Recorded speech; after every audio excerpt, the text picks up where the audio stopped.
안녕하십니까. 내가 이혼 전문 변호사다의 저자 솔로몬입니다. 오늘은 저희 솔로몬이 운영하는 카페에 회원님이 올리신 글을 소개해드리고 거기에 대해서 답변을 좀 드리는 시간을 갖도록 하겠습니다. 사연 내용은 뭐냐면 남편이 양육비를 주고 있지 않아서 열심히 공부를 해서 지역 임금 변호사님 도움으로 담보 제공 명령 신청서를 작성해서 법원으로 갔답니다. 그랬더니 법원 공무원이 이게 뭐야 라고 연발하면서 어디서 듣도 보도 못한 거라면서 이게 뭐냐, 또 다른 공무원은 컴퓨터로 조회도 해보고 이혼했는데 담보? 이게 실효성이 없으니까 그동안 접수가 안 됐겠죠? 라고 하면서 그냥 양육비 이행명령 신청을 하라고 하면서 받아주지도 않았다는 거죠. 그래서 법원 문턱이 이렇게 높은 거냐? 망신스럽고 불친절하고 배려가 없었다, 속상하고 망신스러운 하루였다라는 사연이 올라왔습니다. 그래서 왜 이런 일이 벌어지는지에 대해서 오늘 저희 블로그에다가 글을 써드렸습니다. 해당 글을 한번 보시면 이렇습니다. 일단은 양육비를 안 주는 경우에 여러 방법이 있죠. 그 방법은 어디에 규정이 되어 있느냐? 가사소송법이나 양육비 이행 확보 및 지원에 관한 법률, 민사집행법 등에 규정되어 있습니다. 그래서 그 규정되어 있는 방법들이 뭐냐? 첫 번째, 전 배우자가 급여소득자다. 그럼 묻지도 따지지도 말고 양육비 직접 지급 명령 신청하는 방법이 있죠. 그래서 회사로부터 양육비를 직접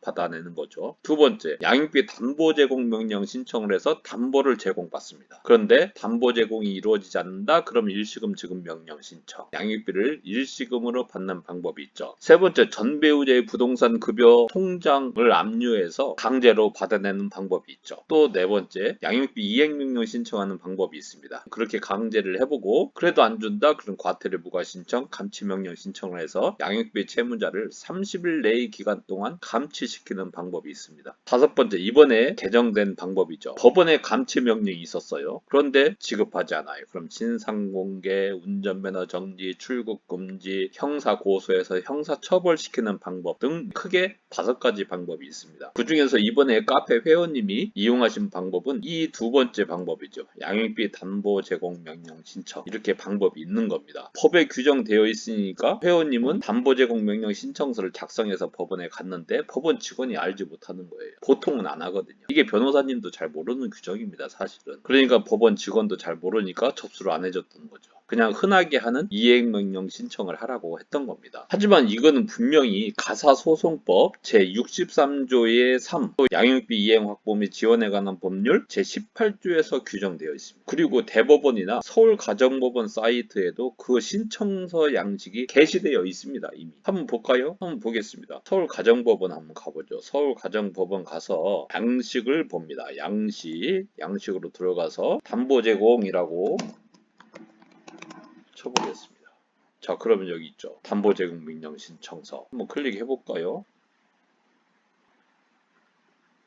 자, 정기금 양육비 채무를 담보하기 위해 상당한 담보를 제공할 것을 명한다라고 해서 이 양식까지 다 있는 제도입니다. 이렇게 양식 다운받아서 작성해서 가셨겠죠. 근데 직원이 이런 제도가 있다는 걸 모르는 거죠. 그래서 접수를 해주지 않는 겁니다. 일반 사람들은 이해가 가지 않겠죠. 하지만 이 법원 실무를 하시는 분들은 전혀 놀랍지 않은 일입니다. 왜냐하면 이런 일이 비일비재하기 때문이죠. 비일비재합니다. 이런 일은 형사사건에서도 많이 일어나죠. 그래서 저희들이 과거에 형사팀이 있었습니다. 옛날에는 간통죄가 있었기 때문에 이혼 전문 하시는 분들은 간통죄를 많이 다루었습니다. 저희 솔로몬에는 형사팀이 있었죠. 그래서 재산범죄라든지 이런 것도 굉장히 많이 다루었습니다. 그래서 이제 예를 들면 사기죄, 사문서 위조죄 이런 것들이 많이 문제가 되거든요. 그래서 고소장을 작성을 해서 경찰서에 접수하면 경찰서 민원실이나 아니면 사건 배당받은 담당 경찰관이 이건 사기죄가 되지 않는다, 사문서 위조죄가 되지 않는다, 공소시효가 이미 지났다 뭐 이러면서 고소장 접수자도 받아주지 않는 경우가 굉장히 많았습니다. 그럼 우리 솔로몬이 경찰서까지 가서 차분히 법리를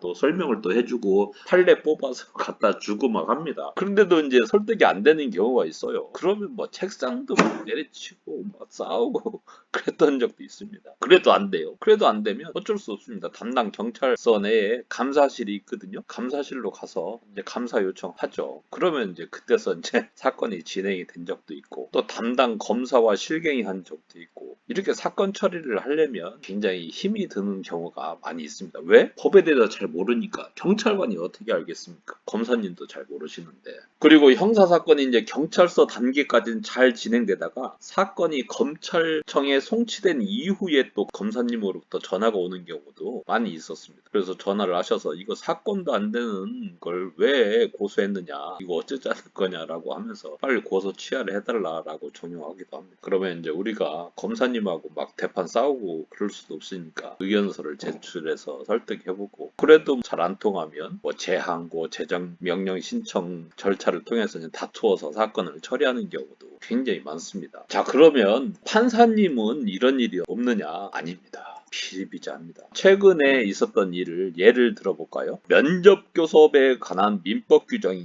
2007년도 12월에 개정이 됩니다. 개정이 돼서 어떻게 바뀌느냐? 그전에는 면접교섭권에 대해서 자를 직접 양육하지 않은 부모 중 일반, 즉 비양육자는 면접교섭권을 가진다라고만 돼 있었습니다. 그런데 2007년도 12월에 어떻게 개정이 됐느냐? 자를 직접 양육하지 않은 부모의 일반, 즉 비양육자와 자는 상호 면접할 권리를 가진다라고 돼 있죠. 다르지 않습니까? 그죠? 여기는 부모에게 면접교섭을 가진다, 면접교섭권을 가진다라고 돼 있는데, 여기는 부모와 자는 상호 면접할 권리를 가진다라고 하고 있습니다. 이렇게 상호라고 했기 때문에 약간 헷갈리긴 해요. 그런 건 사실입니다. 그래서 이제 이 규정에 기반해서 우리가 이제 면접교섭을 거부하는 부모를 상대로 해서 자를 대리해서 이렇게 면접교섭 신청을 했습니다. 그랬더니 뭐 판사님이 뭐 난리가 났었습니다. 신문기일에. 아니, 세상에 자녀가 면접교섭을 신청할 수 있는 제도가 어디 있느냐, 변호사님 법 공부는 제대로 한 게 맞느냐 하면서 막 면박을 엄청 주시더라고요. 그래서 저희들이 2007년도에 민법이 개정된 내용을 말씀드렸죠. 그랬더니 그 개정된 규정은 부모와 자녀가 상호 면접할 수 있다는 것이지, 그게 어떻게 자녀에게 면접교섭이 있다는 이야기냐, 솔로몬이처럼 그렇게 해석하는 그 어떠한 주장도 들어본 적이 없다고 막 그러는 거예요. 핏대를 엄청 세우시더라고요. 자, 과연 그럴까요? 한번 보겠습니다. 이 규정을 한번 보면, 자, 네이버 가서 민법이라고 딱 검색을 해서 법률 정보로 민법을 들어갑니다. 들어가서 면접교섭 조문이 여기 있습니다. 자, 여기 보면 현재 아까 말씀드린 대로 자를 직접 양육하지 아니하는 부모의 일방, 즉 비양육자와 자는 상호 면접교섭할 권리가 있다라고 되어 있죠. 그래서 사실 상호라고 되어 있기 때문에 이게 이제 서로 면접교섭할 수 있다는 것이냐라고 해서 약간 좀 판사님이 해석하는 것처럼 그렇게 해석할 여지가 전혀 없는 게 아니죠. 자, 이런 때는 뭐를 봐야 되냐? 법을 개정할 때는 개정위원이 개정하는 이유를 이렇게 설치를 합니다. 개정할 때. 자, 2007년도 법을 개정할 때 개정 이유를 뭐라고 했는지, 2007년도 12월 21일 일부 개정을 하면서 재개정 이유가 있죠. 여기를 한번 클릭해서 보겠습니다. 뭐라고 돼 있는지. 이게 재개정 이유예요. 개정위원이 쓴 겁니다. 이게. 자, 보겠습니다. 재정 개정 이유 이렇게 보면 해서 자녀의 면접교섭권 인정이라고 되어 있죠. 그래서 현행법은 부모에게만 면접교섭권을 인정하고 있어서 자녀는 면접교섭권의 객체로 인식되는 문제가 있다. 그래서 자녀에게 면접교섭권을 인정함이라고 되어 있죠. 법을 개정하는 위원이 이렇게 이유를 밝혔지 않습니까? 이렇게 개정한 이유는 자녀에게도 면접교섭권을 인정하겠다는 겁니다. 그래서 저희들이 재개정 이유를 그대로 출력을 해서 참고 서류로 제출했죠. 준비 서면으로 또 제출하면 판사님이 기분 나빠하지 않습니까? 그래서 참고 서면으로 참고하시라고 제출을 했죠. 얌전하게. 판사님하고 싸우면 안 됩니다. 판사님하고 싸우면 판결 잘 나오지 않아요. 우리는 절대로 판사님하고는 싸우지 않습니다. 감정 싸움도 하지 않습니다. 우리는. 그 자리에서 곧바로 우리가 싸우면 삿바 싸움에서 불리할 것 같아서 그 내용을 이렇게 제출했더니 판사님이 곧바로 신문기를 다시 잡으시더라고요. 이제 그래서 참석을 했죠. 그랬더니 판사님이 겸연쩍은지 우리 솔로몬 요청을 아주 적극적으로 수용을 하시더라고요. 그래서 소매 걷고 저희들을 많이 도와주셨던 기억이 있습니다. 이처럼 이혼 소송에서도 판사님이 이혼에 관한 법리와 판례를 다 아실 것 같지만 그렇지 않습니다. 그렇지 않아요. 이게 판사님은 2년마다 자리 이동을 하십니다. 가정법원에 있다가 민사법원, 형사법원, 행정법원, 특허법원, 또 같은 민사법원이라도 법원에도 신청가에 있기도 하고 뭐 이렇게 뭐 형사법원에서도 일반 심리를 할 수도 있지만 영장 심사만 한다든지 해서 이렇게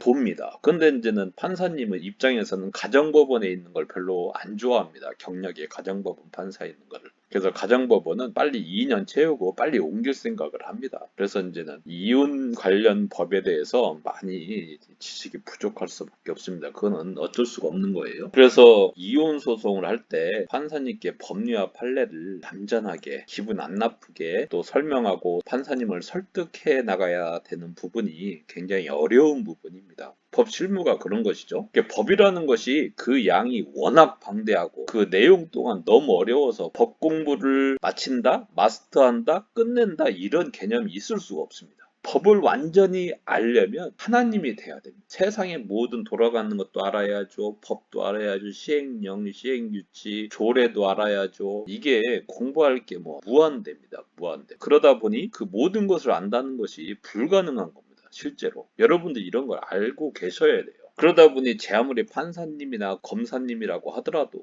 모르는 법이 있을 수밖에 없습니다. 하물며 경찰, 검찰청, 법원 직원이야 두말하면 잔소리겠죠. 그래서 일반인들이 들은 풍월로 변호사 없이 나홀로 법적 절차를 진행하면 될 것 같아서 이제 그렇게 하시는 분들이 있는데 대부분은 손해가 되죠. 하다 보면 잘 안 된다는 걸 깨닫게 됩니다. 내 사정을 다 이야기하면 판사님이 다 알아서 해주시겠지 이런 마음으로 이제 하시는 건데 그게 잘 안 된다. 이렇게 아셔야 됩니다. 그래서 법적 절차를 거칠 때는 그 법적인 근거 및 판례 입장, 실무의 태도까지 정확하게 알고 대처하는 것이 반드시 필요합니다. 이혼 분야에서도 이혼 전문 변호사를 선임한다? 그러면 반드시 실력 있는 이혼 전문 변호사를 선임해야 됩니다. 공부를 많이 하고 실무를 많이 경험한 변호사님을 선임을 해야 되겠죠. 그래서 누가 보통 면접 교섭 하면 이제 규정이 이렇게 있는가 보다만 알지 여기 연역 찾아보고 이런 변호사님들이 별로 없거든요. 판사님도 없는데 어디 변호사님이 뭐 연역 찾아보고 막 하겠습니까? 그죠? 우리 솔로몬이니까 찾아보는 겁니다. 정말. 저희 솔로몬은 이게 재개정 이유 다 보거든요. 공부를 해야죠. 공부를 한 만큼 여러분들을 도와드릴 수 있는 겁니다. 재개정 이유 다 읽어봐야 돼요, 이거. 다 읽어봐야 됩니다. 체계적 이유 다 있지 않습니까? 그러면 개정됐으면 어떠한 이유로 개정된 거지? 개정 취지는 뭐냐? 그래서 법을 공부할 때는 항상 취지를 중요시 여겨야 됩니다. 어떤 제도가 있다. 그러면 그 제도를 만든 취지를 이해를 해야 되죠. 그래야 그 제도를 해석할 수 있는 겁니다. 법 규정이 개정됐다? 그럼 개정된 취지를 알아야 되죠. 그래야 개정된 법이 명확해지는 거죠. 그런데 이렇게 제정 개정 이유를 잘 안 보시고 공부를 안 하시죠. 뭐 그래서 저희들은 항상 이런 것까지 연구하고 공부를 해서 책도 내고 그러는 겁니다. 내가 아는 만큼 의뢰인한테 도움을 줄 수 있기 때문인 거죠. 그래서 저희들은 항상 이렇게 준비를 한다라는 말씀을 드리면서 마지막으로 저희 솔로몬 소개의 말씀을 오래간만에 드리고 말씀 마치도록 하겠습니다. 저희 솔로몬은 20년 동안 오직 이혼만 연구하고 이혼 소송만 수행해 왔습니다. 20년 동안 쌓은 노하우로 이혼 전문서 15권 모두를 저희 솔로몬이 출간하였습니다. 저희 솔로몬은 이혼 전문 변호사님들로 구성된 변호팀을 중심으로 연구팀, 송무팀, 증거 수집팀, 증거 분석팀도 운영함으로써 이혼 소송 실전에 최적화되어 있는 이혼 전문 로펌입니다. 자, 그럼 다음 시간에도 여러분 도움되는 내용을 가지고 또 찾아뵙도록 하겠습니다. 감사합니다.